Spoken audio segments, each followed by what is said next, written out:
എമ്പുരാൻ സിനിമയെ വരവേൽക്കാൻ കാത്തിരിക്കുന്ന കൊച്ചിയിലെ പ്രധാന തിയേറ്ററുകളിലൊന്നാണ് കവിത തിയേറ്റർ.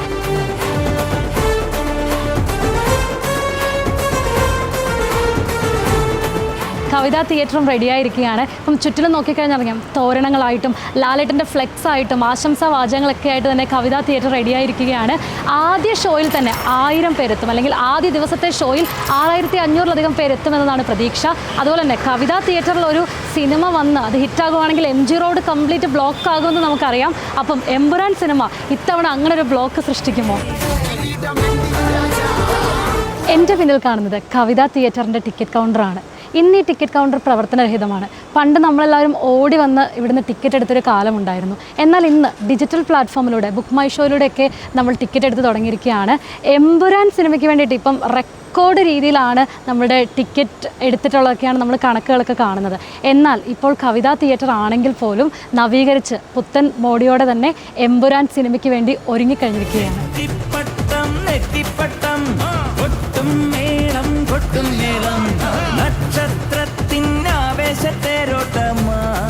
ഞാൻ ഇവിടെ ഇപ്പോൾ ഒരു 10-17 കൊല്ലമായി കച്ചവടം നടത്തിക്കൊണ്ടിരിക്കുകയാണ്. അച്ഛനായിട്ട് തുടങ്ങിയതാണ്. അച്ഛനായിട്ട് 10-30 കൊല്ലമായി ഇപ്പോൾ കച്ചവടം നടത്തുന്നത്. ഞാനായിട്ട് തുടങ്ങിയത് ഇപ്പോൾ ഒരു 17 കൊല്ലമായി. നാളെ എമ്പുരാൻ സിനിമ ഇറങ്ങുകയാണ്. ഇപ്പോൾ ഞങ്ങൾ ഭയങ്കര എക്സൈറ്റഡിലാണ്. പറഞ്ഞു കഴിഞ്ഞാൽ ഞങ്ങൾക്ക് കുറച്ച് കച്ചവടം കിട്ടും. തൊട്ടടുത്തുള്ള കുറേ കടകളുണ്ട് ഇവിടെ. അപ്പോൾ ഞങ്ങളെപ്പോലുള്ളവർക്ക് കച്ചവടവും കിട്ടും. അതുമാത്രമല്ല, മോഹൻലാലിൻ്റെ സിനിമ എന്ന് പറഞ്ഞു കഴിഞ്ഞാൽ ഞങ്ങൾ കൂടുതൽ ആഗ്രഹിച്ചുകൊണ്ടിരിക്കുന്ന ആൾക്കാരാണ്. ഇതിനു മുമ്പ് ഒരു പടം വന്നത് കൂടുതൽ എക്സൈറ്റ് ആയിട്ട് ഇന്ന് വെച്ചാൽ രസതന്ത്രമാണ്. അന്നും നല്ല കച്ചവടം കിട്ടിയായിരുന്നു ഞങ്ങൾക്ക്. അപ്പോൾ ഇപ്പോൾ നാളെ ഇറങ്ങുന്ന സമയത്ത് ഒന്നുകൂടി ഞങ്ങൾ എക്സൈറ്റഡിലാണ്. എന്ന് പറഞ്ഞു കഴിഞ്ഞാൽ കൂടുതൽ കച്ചവടവും കിട്ടും, അതിനനുസരിച്ച് കൂടുതൽ ചായയും പോകും, കൂടുതൽ കടി കിട്ടണം, കൂടുതൽ ചായയും ചിലവാകും എന്നുള്ളൊരു ഇതിൽ നിൽക്കണതാണ് ഞങ്ങൾ. ഞാൻ ഒരു മോഹൻലാൽ ഫാനും കൂടിയാണ്. എന്തായാലും നാളെ എനിക്ക് സിനിമ കാണാൻ പറ്റില്ലല്ലോ എന്നുള്ളൊരു സങ്കടത്തിൽ നിൽക്കണതാണ്. എന്നാലും ശനിയാഴ്ച ഞാൻ ലീവാണ്. അപ്പോൾ ശനിയാഴ്ച സെക്കൻഡ് ഷോയ്ക്ക് ടിക്കറ്റ് ബുക്ക് ചെയ്തിട്ടുണ്ട്. ഞങ്ങളൊരു 5-6 പേര് കൂട്ടുകാരായിട്ട് കാണാനുള്ള പ്ലാനിലാണ് നിൽക്കണേണ്. ഞാനിപ്പോൾ നിൽക്കുന്നത് കൊച്ചിയിലെ തന്നെ one of the best premium തിയേറ്ററുകളിലൊന്നായ ഷേണായിസിൻ്റെ മുന്നിലാണ്. 1969 സിംഗിൾ സ്ക്രീൻ തിയേറ്ററായിട്ടാണ് ഷേണായിസ് വരുന്നത്. എന്നാൽ അതിനുശേഷം 2015 ചില റെനോവേഷൻ വർക്കുകൾക്ക് വേണ്ടിയിട്ട് ഷേണായിസ് ഒന്ന് ക്ലോസ് ചെയ്യേണ്ടി വന്നു. 4 വർഷങ്ങൾക്ക് മുന്നേ അത് റീലോഞ്ച് ചെയ്യുകയും ചെയ്തിരുന്നു. എന്നാൽ റീലോഞ്ചിന് ശേഷം കാത്തിരിക്കുന്ന മലയാള സിനിമയിലെ ഏറ്റവും വലിയൊരു സിനിമയ്ക്ക് വേണ്ടിയിട്ടാണ് ഷേണായിസും ഒരുങ്ങിയിരിക്കുന്നത്. അതെ, എമ്പുരാന് വേണ്ടി.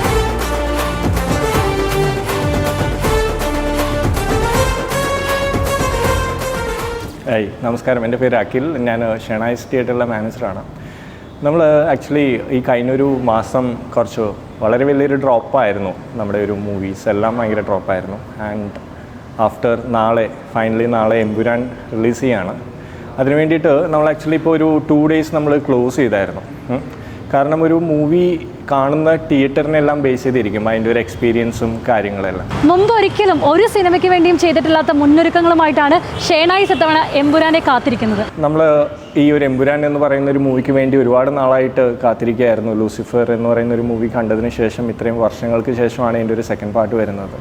അപ്പോൾ അതിനുവേണ്ടി തന്നെ നമ്മൾ ഒരുപാട് തയ്യാറെടുപ്പുകൾ നമ്മുടെ സൈഡിൽ നിന്ന് ചെയ്യുന്നുണ്ട്. അതിൻ്റെ കാരണം എന്താണെന്ന് വെച്ച് കഴിഞ്ഞാൽ, നമ്മൾ ഒരു പടം എങ്ങനെയോ ആയിക്കോട്ടെ, ബട്ട് അത് കാണാൻ നമ്മളൊരു തിയേറ്ററിൽ വന്ന് കാണുമ്പോൾ ആ തിയേറ്ററിൽ കിട്ടേണ്ട ഒരു എക്സ്പീരിയൻസ് ഉണ്ട്. അപ്പോൾ ആ ഒരു എക്സ്പീരിയൻസ് ലെവൽ ഷേണായിസിൽ വന്ന് കാണുന്ന ഒരാൾക്കും ഒരു 1% പോലും ഡ്രോപ്പ് ആവാതെ അത് കാണിക്കുക എന്നുള്ളത് നമ്മുടെ ഉത്തരവാദിത്തമാണ്. അപ്പോൾ അതിനുവേണ്ടി ഇപ്പോൾ നമ്മളിപ്പോൾ ഒരു 2 days ആയിട്ട് നമ്മൾ ക്ലോസ് ചെയ്തു. ഫുള്ളി ക്ലോസ്ഡ് ആയിരുന്നു. നമ്മൾ മൂവീസ് ഒന്നും കാണിക്കുന്നില്ല. ജസ്റ്റ് ബിക്കോസ് നമ്മൾ കുറച്ച് സൗണ്ടിൻ്റെ ആണെങ്കിലും വിഷ്വൽസ് ആണെങ്കിലും എല്ലാം ചെക്ക് ചെയ്തുകൊണ്ടിരിക്കുകയായിരുന്നു. നമ്മുടെ സർവീസിങ് എല്ലാം നമ്മൾ പ്രോപ്പർ ആക്കിയിട്ടുണ്ട്. സോ ബൈ ടുഡേ ഈവനിങ് നമ്മുടെ എല്ലാ സിസ്റ്റമാറ്റിക് ആയിട്ടുള്ള എല്ലാ കാര്യങ്ങളും നമ്മൾ ചെയ്ത് തീർക്കും. ആൻഡ് സോ ടുമോറോ മോർണിംഗ് നമ്മൾ ആ ഒരു ബിഗ് ഡേക്ക് വേണ്ടിയിട്ട് വെയിറ്റ് ചെയ്യാണ്. എമ്പുരാൻ എന്ന് പറയുന്ന ഒരു മൂവിയിൽ ഇപ്പോൾ നാളെ ഫസ്റ്റ് ഡേ നമ്മൾ ഓൾറെഡി വിറ്റിരിക്കുന്നത് ഓൾമോസ്റ്റ് 3600 ടിക്കറ്റ്സ് ആണ്. ഇതിന് മുമ്പ് നമ്മൾ ഇതുപോലെ ഒരു ക്രൗഡിനെ എക്സ്പെക്ട് ചെയ്തതും ക്രൗഡ് വന്നതും എല്ലാം ലിയോ എന്ന് പറയുന്ന ഒരു മൂവിക്കായിരുന്നു. അന്നും ഇതുപോലെ ഓൾമോസ്റ്റ് ഒരു 3000+ ടിക്കറ്റ്സ് സോൾഡ് ആയിരുന്നു. ബട്ട് സ്റ്റിൽ നമുക്ക് കൗണ്ടറിൽ ടിക്കറ്റ്സ് കൊടുക്കാൻ അന്നും അവൈലബിൾ ആയിരുന്നു. ഫസ്റ്റ് റോസ് എല്ലാം സ്റ്റിൽ അവൈലബിൾ ആയിരുന്നു. ഇപ്പോൾ നമ്മൾ ഈ ഒരു എമ്പുരാൻ മൂവിക്ക് നമ്മൾ 27th ഒരു ടിക്കറ്റ് പോലും നമുക്കിപ്പോൾ അവൈലബിൾ അല്ല. എല്ലാ ടിക്കറ്റ്സും നമ്മുടെ സോൾഡാണ്. ആൻഡ് സോ അത്രയും വലിയൊരു ക്രൗഡിനെ മാനേജ് ചെയ്യുക എന്ന് പറയുന്നത് ഒരു വലിയൊരു ടാസ്ക് തന്നെയാണ്. എല്ലാവരെയും സർവീസ് നമ്മൾ കറക്റ്റായിട്ട് പ്രൊവൈഡ് ചെയ്യണം. എല്ലാവരെയും നമ്മൾ അറ്റൻഡ് ചെയ്യേണ്ട ഒരു ആവശ്യമുണ്ട്. നാളത്തെ തുടങ്ങി ഒരു 4-5 days നമ്മൾ അഡീഷണലി ഒരു 3-4 സ്റ്റാഫിനെ എക്സ്ട്രാ ഹയർ ചെയ്യുന്നുണ്ട്. അതുപോലെ തന്നെ നമുക്ക് 100% ഒക്യുപ്പൻസിയിലാണ് ഇപ്പോൾ എമ്പുരാൻ പോകുന്നത്. അപ്പോൾ അതിനുവേണ്ടി നമ്മുടെ സീറ്റ്സും കാര്യങ്ങളെല്ലാം വർക്ക് ചെയ്യുന്ന ഒരു ചേട്ടനുണ്ട്. പുള്ളിനെ നമ്മളൊരു 1 ഡേയിലേക്ക് നമ്മൾ ഹയർ ചെയ്ത് നിർത്തിയിട്ടുണ്ട്. സോ ഒരു സീറ്റ് പോലും ഡാമേജ് ഉണ്ടാവാൻ പാടില്ല. കാരണം കാലത്തെ ഫാൻ ഷോസും കാര്യങ്ങളൊക്കെ ഉള്ളതാണ്. സീറ്റ്സ് എല്ലാം ഡാമേജ് ആവാതിരിക്കേണ്ടതൊക്കെ നമ്മുടെ ഉത്തരവാദിത്തമാണ്. അപ്പോൾ അങ്ങനെ എല്ലാ തയ്യാറെടുപ്പും നമ്മൾ ചെയ്തിട്ടുണ്ട്. 12,500 ടിക്കറ്റ്സാണ് ഇപ്പോൾ നമ്മൾ 6 ഡേയ്സിലേക്ക് നമ്മൾ ഇതുവരെയും സെയിൽ ചെയ്തിരിക്കുന്നത്. അതൊക്കെ നമ്മൾ ഇതുവരെയുമുള്ള ഷേണൈസിൻ്റെ ഇപ്പോൾ റീ ഓപ്പൺ ചെയ്തതിന് ശേഷമുള്ള 4 വർഷത്തിലെ ഏറ്റവും ഭയങ്കര വലിയൊരു റെക്കോർഡ് തന്നെയാണ്.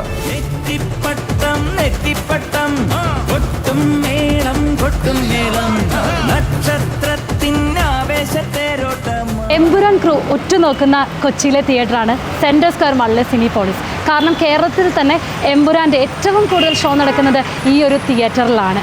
അതുമാത്രമല്ല കൊച്ചിയിൽ തന്നെ ഐമാക്സുള്ള ഒരേ ഒരു തിയേറ്റർ കൂടിയാണ് സെൻട്രൽ സ്ക്വയർ മാളിലെ സിനിപോളിസ് എന്ന തിയേറ്റർ. ഇവരും ഒരുപാട് ഒരുക്കങ്ങളാണ് നടത്തിയിരിക്കുന്നത്. കേരളത്തിൽ തന്നെ ഏറ്റവും highest number of shows run ചെയ്യുന്നത്. We have around 50+ shows running for Empuraan Cinepolis Central Square. Well we are expecting around 8,000+ footfalls for the first day itself at Cinepolis Cochin, and Central Square mall is all prepared for that. We have all made the parking, the food court, easy access to the theater, the entry and exit is all well arranged. Customers will not have to worry for anything. They can just come and enjoy the movie. Then we have around, including all formats, IMAX, VIP screens, we have 6,000+ tickets are already sold out, and it is almost a big achievement for us, for the Cinepolis Cochin and Central Square Mall team ourselves. മറ്റെല്ലാ മലയാളികളെ പോലെ തന്നെ central square മാളും സിനിപോളിസും Empuraan ഫിവറിലാണ്. എത്ര collection അടിക്കുമായിരിക്കും Empuraan?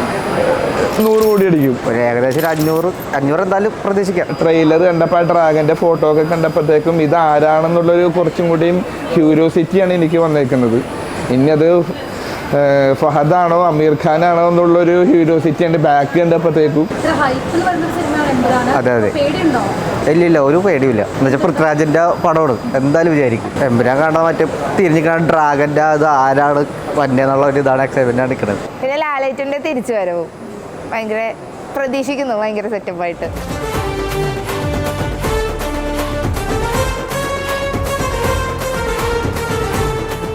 മലയാളികൾക്ക് ഏറ്റവും സുപരിചിതമായ ഒരു തിയേറ്ററിലാണ് ഞാൻ അവസാനമായിട്ട് എത്തിയിരിക്കുന്നത്. മീഡിയാസ് ഏറ്റവും കൂടുതൽ അറ്റൻഷനോടെ നോക്കിക്കാണുന്ന വനിതാ വിനീത തിയേറ്റർ. സിനിമ ആരാധകരും സിനിമാക്കാരും ഒക്കെ ഏറ്റവും കൂടുതൽ ഈ തിയേറ്ററിൽ വന്നിട്ടാണ് സിനിമ കാണുന്നത്. ഇന്ന് ഇവിടെ 4 സ്ക്രീനുകളാണ് വനിതാ വിനീതയിലുള്ളത്. 4 സ്ക്രീനുകളും ഇതിനോടകം എമ്പുരാനെ വരവേൽക്കാനായിട്ട് ഹൗസ്ഫുള്ളായി കഴിഞ്ഞിട്ടുണ്ട്. ഞാനിപ്പോൾ ഇരിക്കുന്നിടത്ത് നോക്കിയാൽ അറിയാം, ഇവിടെയൊക്കെ ഒഴിഞ്ഞ കസേരകളാണ്. വനിതാ തിയേറ്ററിൽ ഇതുപോലെ ഒഴിഞ്ഞ കസേരകളൊന്നും നമ്മൾ കാണാറില്ല. എപ്പോഴും ആളും ബഹളവും ഒക്കെ ആയിട്ടാണ് വനിതാ തിയേറ്റർ. എന്നാൽ എമ്പുരാൻ എന്ന സിനിമ ഇവിടെ 4 സ്ക്രീനുകളിൽ ഹൗസ്ഫുള്ളായി കഴിഞ്ഞിട്ടുണ്ട്. അതിനോടനുബന്ധിച്ച് ഇന്ന് എല്ലാ സ്ക്രീനുകളും ഓഫ് ചെയ്ത് എല്ലാ സ്ക്രീനുകളും അടച്ചിട്ടിരിക്കുകയാണ്. എമ്പുരാൻ പോലൊരു കൊടുങ്കാറ്റ് വീശുന്നതിന് മുന്നേ ഉള്ളൊരു ശാന്തതയാണ് ശരിക്കും പറഞ്ഞാൽ വനിതാ വിനീത തിയേറ്ററിൽ ഇപ്പോൾ കാണാൻ സാധിക്കുന്നത്. ഒരുപാട് ആളുകൾ എത്തുമെന്ന പ്രതീക്ഷയിൽ ഒരുപാട് ബ്രാൻഡുകളും അവരുടെ പരസ്യവാചകങ്ങളും ഒക്കെ ആയിട്ട് വനിതാ വിനീത തിയേറ്റർ ഇങ്ങനെ നിറഞ്ഞു നിൽക്കുകയാണ്. എമ്പുരാൻ സിനിമ റിലീസാവാൻ മണിക്കൂറുകൾ ബാക്കി നിൽക്കെ കൊച്ചിയിലെ മറ്റെല്ലാ തിയേറ്ററുകളും ലാലേട്ടൻ ആരാധകർ ഏറ്റെടുക്കുമ്പോഴും വനിതാ വിനീത തിയേറ്ററിൽ നിറഞ്ഞു നിൽക്കുന്നത് മമ്മൂക്കയുടെ ബസൂക്കയുടെ പോസ്റ്ററാണ്. എന്നാലും വനിതാ വിനീത തിയേറ്ററിലെ എല്ലാ സ്ക്രീനുകളും ഇതിനോടകം തന്നെ ഹൗസ്ഫുള്ളായി കഴിഞ്ഞിട്ടുണ്ട്. ഇനി ഏറ്റവും കൂടുതൽ ചൂട് പിടിപ്പിക്കുന്ന ഒരു കാര്യം എന്താണെന്ന് ചോദിച്ചു കഴിഞ്ഞാൽ ലാലേട്ടൻ ഏത് തിയേറ്ററിലായിരിക്കും സിനിമ കാണാൻ എത്തുന്നതെന്നാണ്. കൊച്ചിയിലെ തന്നെ ഏറ്റവും വലിയ തിയേറ്ററായ കവിത തിയേറ്ററിലാണോ, അതോ കേരളത്തിൽ എമ്പുരാന് ഏറ്റവും കൂടുതൽ ഷോസ് ഉള്ള സെൻട്രൽ സ്ക്വയറിലെ സിനിപോളിസിലാണോ, അതോ മീഡിയ അറ്റൻഷൻസ് ഏറ്റവും കൂടുതൽ കിട്ടുന്ന കൊച്ചിയിലെ വനിതാ വിനീത തിയേറ്ററിലാണോ ലാലേട്ടൻ സിനിമ കാണാൻ എത്തുന്നതെന്നാണ്. എന്താണെങ്കിലും ആരാധകർക്കൊപ്പം അദ്ദേഹം എവിടെയാണ് സിനിമ കാണാൻ വരുന്നത് എന്നറിയാൻ എക്സൈറ്റഡ് ആണ് എല്ലാവരും.